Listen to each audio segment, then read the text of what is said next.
بہت اچھی بات ہے، ہونا بھی چاہیے، اس لیے کہ قرآن سب کے لیے آیا ہے، یہ پوری دنیا کے لیے، صرف مسلمانوں کے لیے نہیں، پوری دنیا کے لیے یہ قرآن آیا ہے۔ ان قرآن کی حفاظت اللہ تعالیٰ نے مکاتب کے ذریعے سے کی ہے، مدارس کے ذریعے سے کی ہے۔ ابھی چند روز پہلے ایک شخص نے قرآن کریم کی 26 آیتوں کو نکالنے کا مطالبہ کیا ہے۔ ایسے ایسے مردود اور لعین روزانہ پیدا ہوتے ہیں، روزانہ مر جاتے ہیں، اس سے کوئی فرق پڑنے والا نہیں ہے۔ آپ کو میں ایک بات بتاتا ہوں، اب چند سال پہلے جب ضیاء الحق مرحوم اس دنیا میں زندہ تھے، اس وقت کی بات ہے، یونائٹڈ نیشن کے اندر کھڑے ہو کر کے انہوں نے جو بات کہی تھی، جب یونائٹڈ نیشن جو پوری دنیا کی ایک عدالت یعنی ایک کانفرنس جہاں ہوتی ہے، ایک تنظیم ہے وہ جس کو بین الاقوامی عدالت کہا جاتا ہے، اس تنظیم میں یہ بات رکھی گئی تھی کہ پوری دنیا کا سسٹم ایک ہونا چاہیے، پوری دنیا کے رولز ایک ہونے چاہیے، پوری دنیا کا نظام ایک ہونا چاہیے، لہٰذا ہم یہ نظام لائے ہیں، اس کو نافذ کرنا چاہتے ہیں۔ اس وقت ضیاء الحق مرحوم اور شاہ فیصل مرحوم دونوں مرحومین سے پوچھا گیا تھا کہ آپ کی کیا رائے ہے۔ اس وقت مسلمانوں کے وہ نمائندے کہلاتے تھے۔ اس وقت شاہ فیصل مرحوم اسٹیج پر گئے مائک کے سامنے، انہوں نے ایک ہی بات کہی، میں اپنی طرف سے جو بھی کچھ کہوں گا میں نہیں کہوں گا، بلکہ میری طرف سے ضیاء الحق مرحوم کہیں گے، میں کوئی بات نہیں کہوں گا، میں اپنا وقت انہی کو دے دیتا ہوں۔ وہ یہ کہہ کر کے اپنا بیٹھ گئے۔ پھر ضیاء الحق مرحوم نے اس وقت کہا، آپ پوری دنیا کو ایک نظام میں لانا چاہتے ہیں، ایک قانون میں لانا چاہتے ہیں اور ایک معاشرے میں لانا چاہتے ہیں، تو ہمیں آپ کی کسی معاشرے کی، ہمیں آپ کے کسی قانون کی ضرورت نہیں ہے۔ جیب میں قرآن کریم تھا، وہ نکال کر کے پوری دنیا والوں کو دکھایا۔ اگر پوری دنیا میں کوئی قانون چل سکتا ہے، کوئی نظام چل سکتا ہے، یہ قرآن کا چل سکتا ہے۔ یہ معمولی چیز نہیں یونائٹڈ نیشن میں کھڑے ہو کر کے کہنا، یہ گردے ہمت و گردے والوں کی بات ہوتی ہے۔ تو یہ وہ قرآن ہے جو ہمیشہ سے حفاظت میں رہا ہے اور قیامت تک حفاظت میں رہے گا، اور قرب قیامت یعنی قیامت سے 40 سال پہلے اللہ تعالیٰ پھر دوبارہ قرآن پاک کو اپنے پاس اٹھائیں گے۔ اس لیے قرآن کو پڑھو، قرآن کو اٹھائے جانے سے پہلے۔ حضرت مولانا قاری طیب صاحب رحمۃ اللہ علیہ فرماتے ہیں، جب قرب قیامت میں قرآن پاک دوبارہ اٹھایا جائے گا، جو لوگ قرآن پر عمل کرنے والے ہوں گے وہ اس سے چمٹ جائیں گے، اللہ تعالیٰ اس رسی کو جو پکڑ لے گا وہ جنت میں جائیں گے۔ کتنی واعتصموا بحبل اللہ کی تفسیر میں لکھتے ہیں۔ اس لیے میرے دوستو، یہ قرآن ہمارے پاس امانت ہے، اس کی حفاظت ایسے لوگ دنیا میں پیدا ہوئے ہیں، ہوتے رہیں گے، بکواس ہے، بکواس کرتے رہیں گے، یہ پولیٹکس ہے، اپنے کوئی ذاتی مسئلے ہیں وہ دین کے نام پر اچھالتے رہے ہیں۔ ہمیں مایوس ہونے کی ضرورت نہیں ہے۔ اس سے پہلے بڑے بڑے لوگوں نے، بڑے بڑے فتنوں نے سر اٹھایا ہے، اور کسی نے سورہ توبہ کے نکالنے کی مانگ کی ہے، کسی نے پورے قرآن پر پابندی کی مانگ کی ہے، کسی نے کہا، وہ قرآن شریف کے اندر ہے، فَأَبَوْا أَن يُزَيِّفُوهُمَا، یعنی جب موسیٰ علیہ السلام اس بستی کے اندر تشریف لائے، تو وہاں کے لوگوں نے مہمان نوازی سے کرنے سے انکار کر دیا۔ فَأَبَوْا أَن يُزَيِّفُوهُمَا، تو انہوں نے انکار کر دیا، تو اس بستی والوں کی برائی قرآن کریم میں وہ بیان ہو رہی ہے۔ ایک نبی کی انہوں نے مہمان نوازی نہیں کی، تو وہ سب بستی کے سب لوگ اس وقت کے خلیفہ کے پاس گئے۔ ہم یہ چاہتے ہیں کہ قرآن کریم کے اندر فَأَبَوْا جو ہے اس کو فَأَبَوْا ہٹا کر کے فَأَتَوْا کر دیں آپ، ہماری بستی کا نام روشن ہو جائے گا، ہماری بستی پر جو دھبا ہے وہ دھل جائے گا۔ صرف آپ یہ کریں کہ نیچے کا نقطہ اٹھا کر کے اوپر لگا دیں۔ کیا کریں؟ فَأَبَوْا کے بجائے فَأَتَوْا کر دیں، یعنی مہمان نوازی کے لیے پوری بستی والے آئے۔ اور فَأَبَوْا کا مطلب کیا ہے؟ پوری بستی والوں نے مہمان نوازی سے انکار کر دیا۔ ایک نبی کی مہمان نوازی سے انکار کر دیا تو بڑی بے عزتی ہو رہی تھی۔ تو اس وقت کے بادشاہ نے کہا، ایک نقطے کی بات کر رہے ہیں، اس میں تو ایک زبر بھی نہیں ہم ہٹا سکتے وہاں سے۔ تو آج بھی وہ چیز جو کی تو موجود ہے، اور یہ تو 26 آیتوں کی بات کرتا ہے، تو کیا مطلب؟ اور ویسے بھی سپریم کورٹ کو اختیار بھی نہیں ہے۔ میں آپ کو ایک اصول بتاتا ہوں۔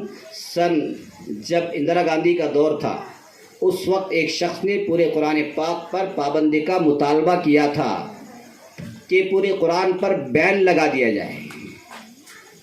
اس وقت حکومت کی طرف سے جو وکیل تھے انہوں نے یہ دلیل دی تھی، دلیل اس میں ان کے وکیل نے یہ دی تھی، یعنی قرآن کریم کی طرف سے،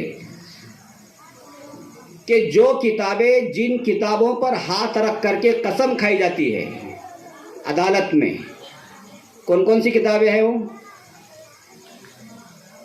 گیتا، بائبل، قرآن، اسی طرح سے دوسرے دھرم والوں کی ان کی مذہبی کتابیں ہیں، ان پر ہاتھ رکھ کر کے کیا کیا جاتا ہے؟ قسم کھائی جاتی ہے کہ آخر میں کیا کرتا ہے جج، ٹھیک ہے آپ اپنے قرآن پر ہاتھ رکھ کر کے قسم کھاؤ یہ میں نے نہیں کیا ہے، تو آخر میں کیا کرتا ہے جج اس کو سچی بات مان لیتا ہے، اس لیے کہ اس نے مذہب کی کتاب پر ہاتھ رکھ کر کے قسم کھائی، اس لیے کہ مذہب کی کتاب سچی کتاب ہوتی ہے۔ تو جس مذہب کی کتاب پر ہاتھ رکھ کر کے کورٹ میں قسم کھائی جاتی ہے اس پر کبھی بھی مقدمہ چلایا نہیں جا سکتا۔ کتنی بڑی بات ہے، کیا ہوتا ہے؟ اس پر مقدمہ چلایا جا ہی نہیں سکتا، اس میں کمی بیشی کر ہی نہیں سکتا۔ یہ آج سے کئی، یعنی اندرا گاندھی کے دور میں یہ فیصلہ کورٹ کا ہو چکا ہے، وہ تو پورے قرآن پاک پر پابندی تھی، آج تو 26 آیتوں کی بات ہے، کون سنے گا؟ سپریم کورٹ بھی اس کو خارج کرے گا۔ اسی لیے جہاں جہاں بھی منوی دی گئی ہے، میمورنڈم دیا گیا ہے، سپریم کورٹ کو ہی یہ کہا گیا کہ آپ اس مقدمے کو خارج کریں اور آپ یہ مقدمے پر سماعت نہیں کر سکتے، اس لیے کہ قانون کے خلاف ہو جائے گا۔ ہر مذہب والے کو مذہب پر آزادی ہے، مذہب پر مذہب پر چلنے کی آزادی ہے، جیسے ہندوؤں کو آزادی ہے اسی طرح مسلمانوں کو آزادی ہے، کرسچنوں کو آزادی ہے، سکھوں کو آزادی ہے، اپنی اپنی مذہبی کتابوں کو پڑھنے کی، پھیلانے کی، ہر قسم کی آزادی ہمیں قانون نے دی ہے۔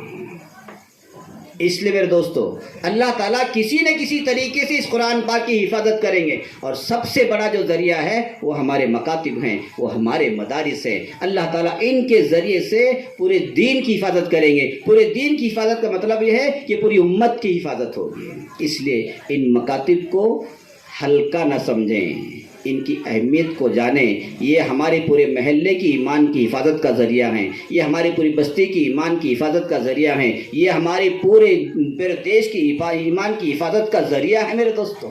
اسی لیے ہمیں اس کا اکرام احترام کرنا چاہیے۔ ایک بزرگ تھے، وہ دعویٰ کیا کرتے تھے کہ میں اب ہر چیز برداشت کر لوں گا، ہر کٹن، ہر مصیبت میں برداشت کرنے کی میرے اندر طاقت آ گئی ہے، صلاحیت پیدا ہو گئی ہے، جب چاہے مجھ کو آزما لو۔ اللہ کو یہ بات بہت ناگوار گزری، بہت ناگوار گزری، اللہ کو یہ بات پسند نہیں آئی۔ کتنی بڑی بات کہی بزرگ نے، اللہ نے کیا کیا؟ ان بزرگ کے پیشاب کو بند کر دیا۔ کیا کر دیا؟ کچھ نہیں کیا، کوئی بڑی بیماری نہیں ڈالی، پیشاب کو بند کر دیا۔ جب پیشاب بند ہو گیا، پریشان پریشان پریشان پریشان، ایک بزرگ کے پاس گئے، یہی بزرگ دوسروں کے پاس گئے، کیا کروں مجھے پریشانی ہو رہی ہے۔ آپ ایک کام کرو، آپ کی پریشانی میں سمجھ گیا، آپ سیدھا کسی مکتب میں جائیے، مکتب کے بچوں سے دعا کرائیے، تب آپ کی پریشانی دور ہوگی۔ عجیب بات، وہ گئے سیدھا، اس لیے کہ پریشانی تھی ان کو، گئے سیدھا مکتب میں، بچوں کے سامنے بیٹھ کر کے، چٹائی پر بیٹھ کر کے، اتنے بڑے بزرگ ہو کر کے ان سب سے درخواست کی کہ میرے بچوں، تم قرآن پڑھتے ہو، دین سیکھتے ہو، مکتب میں آئے ہو، میرے لیے دعا کرو کہ میرا پیشاب کھل جائے۔ ان بچوں نے ہاتھ اٹھا کر دعا کی، پیشاب کھل گیا۔ اس بزرگ کے پاس پھر گئے، حضرت آپ نے مجھے وہاں کیوں بھیجا؟ اس لیے کہ وہاں اللہ تعالیٰ دین کی، ایمان کی حفاظت کرتے ہیں، تو وہاں جسمانی امراض کی حفاظت بھی اللہ نے رکھی ہے، اور تمہارے اندر بڑائی آ گئی تھی، کبر آ گیا تھا کہ میں ہر مصیبت پریشانی میں برداشت کر سکتا ہوں۔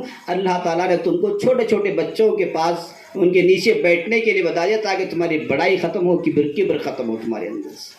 تو اللہ نے وہ مقام دیا ہے۔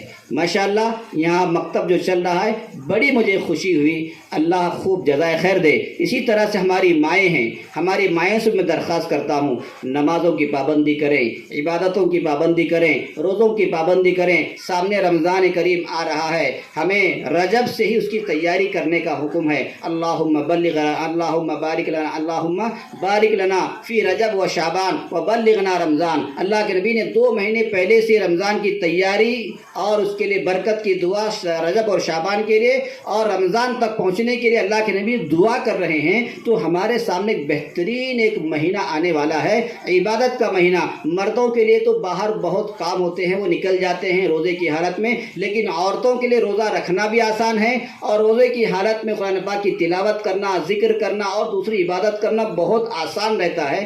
اس لیے میں ہماری مائیں بہنوں سے درخواست کرتا ہوں کہ رمضان کے مہینے کی تیاری ابھی سے شروع کر دیں۔ یہ جو شعبان کا جو مہینہ ہوتا ہے، اللہ کے نبی نے فرمایا کہ شعبان میں خوب روزے رکھا کرو، خوب روزے رکھا کرو، تاکہ رمضان سے آنے سے پہلے عادت ہو جائے روزے رکھنے کی۔ ہاں، رمضان سے 1-2-3 روز پہلے روزوں کو بند کر دو تاکہ پھر فریش ہو کر کے رمضان کے روزے رکھے جا سکے۔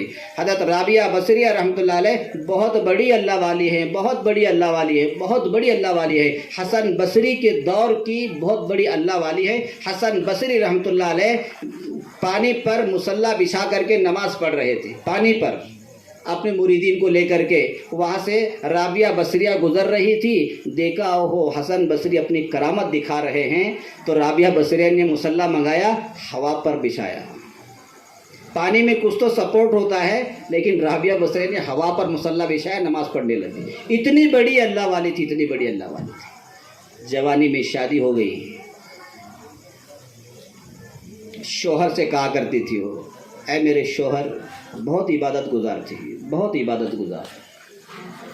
اپنے شوہر سے کہتی تھی، اگر آپ کو میری ضرورت ہے تو میں بستر لگاتی ہوں، اور اگر میری ضرورت نہیں ہے میں مصلی بچھاتی ہوں۔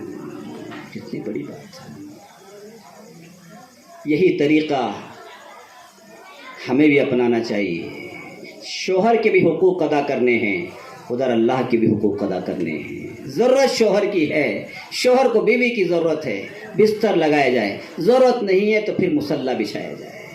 یہ رات کے مصلی سوار تھے، دن کے گھڑ سوار لوگ تھے، اسی لیے پوری دنیا ان کے قدموں میں آ کر کے گر گئی تھی۔ اتنی بڑی اللہ والیہ۔ حسن بصری نے پیغام نکاح دیا، شوہر کا انتقال ہو گیا جوانی کے عالم میں، حسن بصری نے پیغام نکاح دیا، میں آپ سے نکاح کرنا چاہتا ہوں، آپ سے شادی کرنا چاہتا ہوں، لیکن انہوں نے کہا، حسن بصری اب میں اللہ کے لیے فارغ ہو چکی ہوں، اب میں نکاح نہیں کروں گی۔ پوری زندگی اسی طرح سے گزار دی، اللہ کی عبادت کرتے کرتے کرتے کرتے کرتے آخر میں جب بوڑھی ہو گئی، بالکل بوڑھی ہو گئی، نصیحت کر کے انتقال کر کے، اللہ کے واسطے اگر جوانی میں شوہر کا انتقال ہو جائے ضرور شادی کر لیں، لیکن آپ میری طرح سے بغیر شادی کے نہ رہے، اس لیے کہ اللہ تعالیٰ ایسی طاقت کسی کسی کو دیتے ہیں۔ تو اس لیے میری مائیں بہنیں، سامنے رمضان کریم آ رہا ہے، رمضان مبارک آ رہا ہے، تلاوت کا بہترین موقع ہے، بہترین موقع ہے، اس کو اپنے ہاتھ سے جانے نہ دیں۔ اور دوسری چیز، اپنی ماؤں سے میں کہتا ہوں، اپنے بزرگوں سے کہتا ہوں، ماشاءاللہ 70 بچے ہیں، مکانات شاید 70 ہوں گے کم از کم، 33 مکانات، تو ماشاءاللہ ایک مکان سے 2 بچے ہو گئے، بہت بڑی بات ہے۔ بعض جگہ مکان زیادہ ہوتے ہیں، بچے تھوڑے ہوتے ہیں، ماشاءاللہ یہاں بچے زیادہ ہیں، مکان کم ہے، لگتا ہے کہ برکت ہے خوب یہاں پر، بڑی خوشی ہوئی، اللہ اور برکت دے۔ آئندہ جب آپ کی دوبارہ زیارت ہوگی تو انشاءاللہ 140 بچے ضرور ہونے چاہیے، ضرور ہوں گے انشاءاللہ۔ نسل کو بڑھانا ہے، تزوج الودود الولود، ایسی عورتوں سے نکاح کرو جو زیادہ بچے دینے والی ہوں اور محبت کرنے والی ہوں، امت میں اضافہ ہوگا۔ تو بہرحال تو ہمیں اس مکتب کی خوب قدر کرنے کی ضرورت ہے۔ اور ماشاءاللہ اسی کے ساتھ ایک بات اور میں بتانا چاہتا ہوں کہ آپ جیسے بچوں کا مکتب چلا رہے ہیں، تعلیم بالغان بھی ضرور چلائیں۔ تعلیم بالغان آج وقت کی اہم ترین ضرورت ہے۔ تعلیم بالغان میں بالغ جو بچے سے لے کر کے بوڑھے تک، 70 سال کے بوڑھے تک بھی چلتا ہے، اسے تعلیم بالغان کہتے ہیں۔ اس لیے جو ہمارے بزرگان دین اب تک قرآن کریم نہیں سیکھ سکے ہیں، وہ حافظ صاحب پر ضرور آئے، تعلیم بالغان کا نظام بنائیں۔ حضرت اورنگزیب رحمۃ اللہ علیہ اتنے بڑے بادشاہ تھے جو پورے ہندوستان پر حکومت جنہوں نے 50 سال تک کی ہے، انہوں نے 44 سال کی عمر میں قرآن پاک حفظ کیا ہے۔ کوئی معمولی نہیں، بچپن میں نہیں کیا ہے، 44 ان کی عمر تھی، اس وقت انہوں نے قرآن پاک کو حفظ مکمل کیا ہے۔ اسی لیے قرآن پاک پڑھنے کے لیے، دین سیکھنے کے لیے کوئی عمر نہیں ہے۔ جب ہم دارالعلوم دیوبند میں پڑھتے تھے اس وقت ایک وکیل آئے، انہوں نے آ کر کے دارالعلوم دیوبند میں داخلہ لیا، ان کی عمر پوچھی گئی تو 70 سال تھی۔ کتنی عمر تھی ان کی؟ 70 سال میں وہ دارالعلوم دیوبند میں پڑھنے کے لیے آئے ہیں، اور چند ہی سال رہ کر کے، 2-3 سال رہ کر کے حافظ قرآن بن کر کے، حافظ کی سند لے کر کے وکیل ریٹائر 70 سال کی عمر میں اپنے وطن کو واپس گئے۔ تو یہ ہے جذبہ دین کے سیکھنے کا۔ دین کے سیکھنے کے لیے کوئی عمر نہیں ہے، اس لیے ان مکاتب کی خوب قدر کریں، مکاتب میں پڑھانے والوں کی قدر کریں، ان کی تمام چیزوں کا خیال رکھیں، ان کی ضرورتوں کا خیال رکھیں، اس لیے کہ وہ آپ کے ایمان کی حفاظت کر رہے ہیں، آپ کے ایمان کی حفاظت کا ذریعہ بن رہے ہیں، وہ آپ کے بچوں کو پڑھا رہے ہیں، وہ آپ کے معلم ہیں، مدرس ہیں، سکھانے والے ہیں۔ معلم کا بہت بڑا درجہ ہے۔ اللہ کے نبی نے فرمایا انا بعثت معلما، میں معلم بنا کر کے بھیجا گیا ہوں۔ یہ اللہ کی نبی کی صفت ہے، یہ ہمارے معلمین کے اندر موجود ہے، یہ نبی کے وارث ہیں۔ آپ ان کا جتنا اکرام کریں گے، احترام کریں گے، اللہ تعالیٰ آپ کے گھروں میں برکت دے گا، آپ کی عمروں میں برکت دے گا، آپ کے محلے میں برکت دے گا۔ اللہ آپ کے اس برکت کی وجہ سے آپ کی نسلوں میں برکتیں آئیں گی۔ عمل کریں گے بھائی؟ تو بولو تعلیم بالغان کے لیے کون کون تیار ہیں؟ بچے تو ماشاءاللہ آئیں گے ہی، تعلیم بالغان بڑے لوگ بولے، بڑے لوگ ہاتھ اٹھائیں، بڑے لوگ ماشاءاللہ، اللہ سب کو قبول کرے۔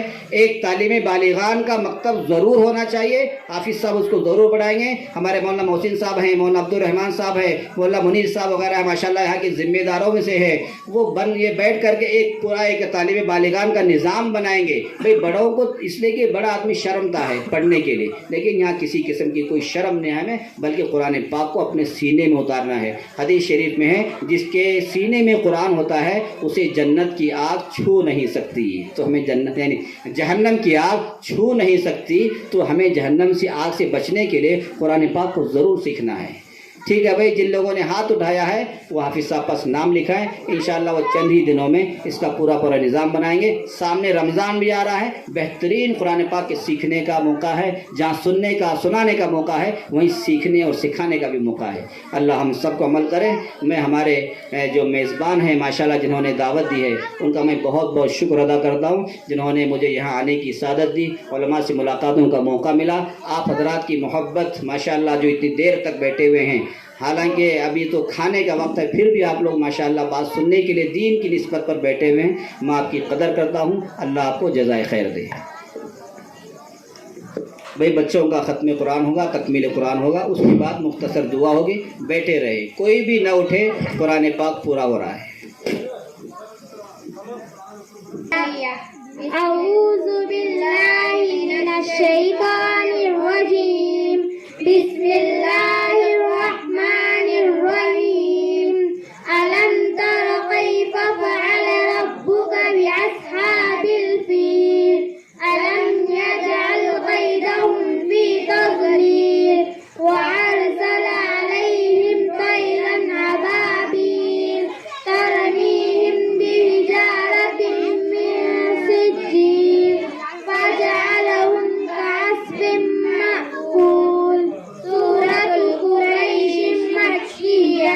بسم اللہ الرحمن الرحیم، لإلاف قریش إیلافہم رحلۃ الشتاء والصیف، فلیعبدوا رب ھذا البیت الذی أطعمہم من جوع وآمنہم من خوف۔ سورۃ الماعون مکیہ۔ بسم اللہ الرحمن الرحیم، أرأیت الذی یکذب بالدین، فذلک الذی یدع الیتیم ولا یحض علی طعام المسکین، فویل للمصلین الذین هم عن صلاتهم ساہون، الذین هم یراءون ویمنعون الماعون۔ سورۃ الکوثر مکیہ۔ بسم اللہ الرحمن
ما أغنى عنه ماله وما كسب سيصلى نارا ذات لهب وامرأته حمالة الحطب في جيدها حبل من مسد.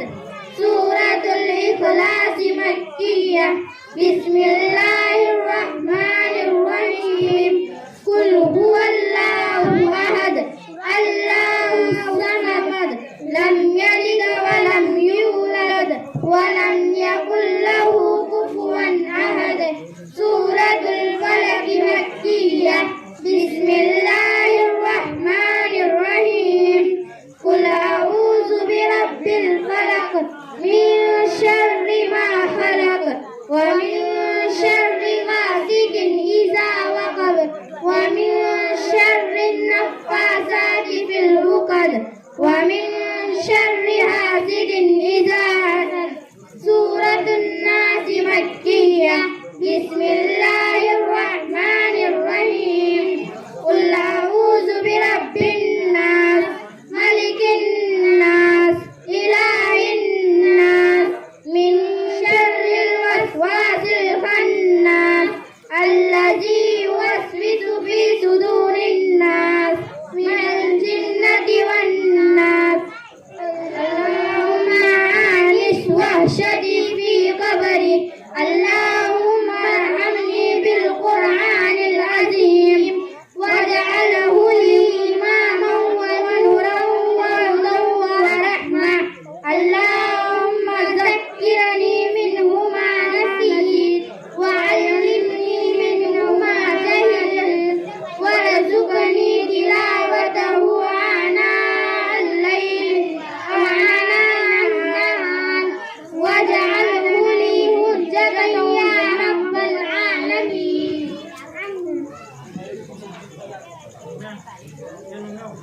فاتحة مكية.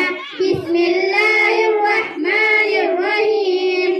الحمد لله رب العالمين الرحمن الرحيم مالك يوم الدين. إياك نعبد وإياك نستعين. اهدنا الصراط المستقيم صراط الذين أنعمت عليهم غير المغضوب عليهم ولا الضالين. آمين. سورة البقرة مدنية. بسم الله الرحمن الرحيم. ألف لام ميم. ذلك الكتاب لا ريب فيه هدى للمتقين الذين يؤمنون بالغيب ويقيمون الصلاة ومما رزقناهم ينفقون والذين يؤمنون بما أنزل إليك وما أنزل من قبلك وبالآخرة هم يوقنون أولئك على هدى من ربهم وأولئك هم المفلحون. صدق الله العظيم.